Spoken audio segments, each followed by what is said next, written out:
We got three things you need to know. We got brother Jeff Johnson. Jeff, good morning, man. Good morning, good sir. How are you? Man, blessed and highly favored, man.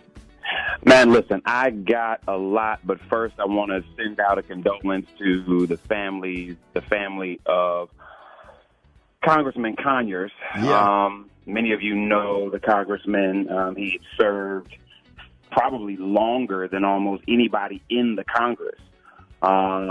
Served the district in Detroit for decades, and so we send a condolence not only to his family but to that district.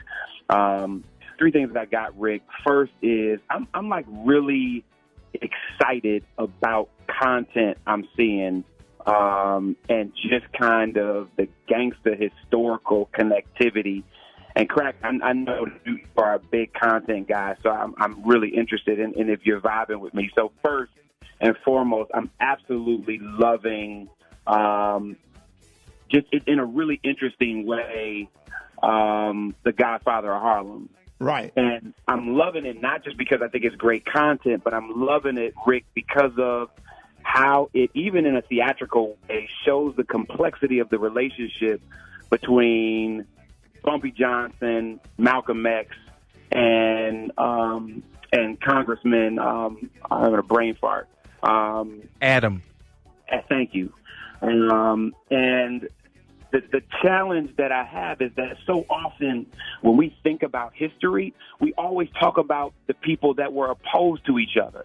Right. And Adam Clayton Powell and Bumpy Johnson and Malcolm X didn't agree necessarily on how we should get to where we need to get. One was a congressman. Obviously, one was a black nationalist. One was a gangster. But they loved Harlem first.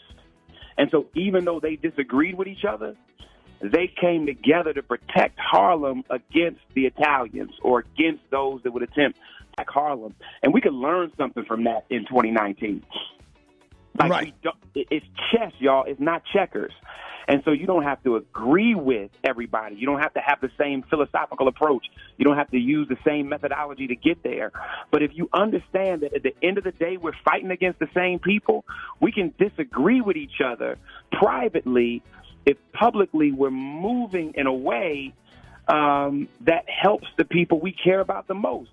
We're so busy trying to be right and trying to be chief Negro and trying to be the one that gets the most applause and the most awards and the most followers, that we will actually battle people that are our allies and allow our enemies to destroy people that actually are fighting for the same thing that we're fighting for. So I'm loving it for the complex kind of image that it's showing of the relationship of those that knew how to play chess, even if behind the scenes they argue with each other. The second thing is HBO's Watchmen.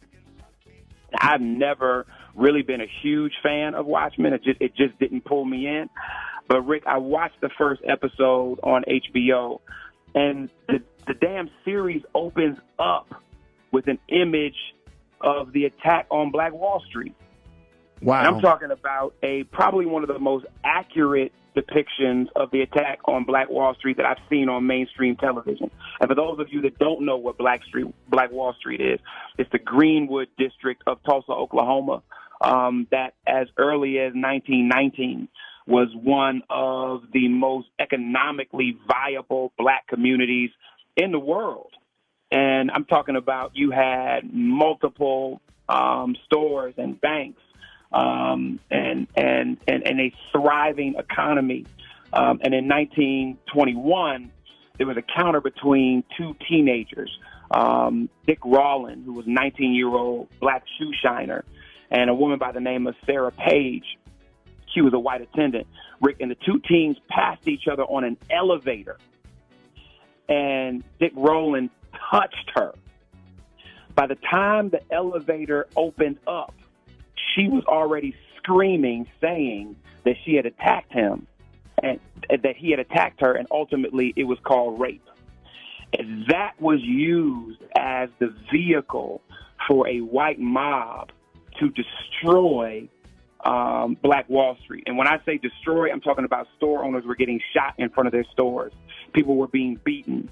And there are more than a few eyewitnesses, though there are people that try to deny this, that said there were projectiles dropped from planes that destroyed buildings.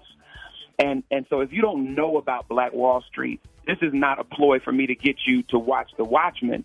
I'm just loving the fact that such an important moment in history, and we're coming up on the 100th anniversary, is shown on an HBO series.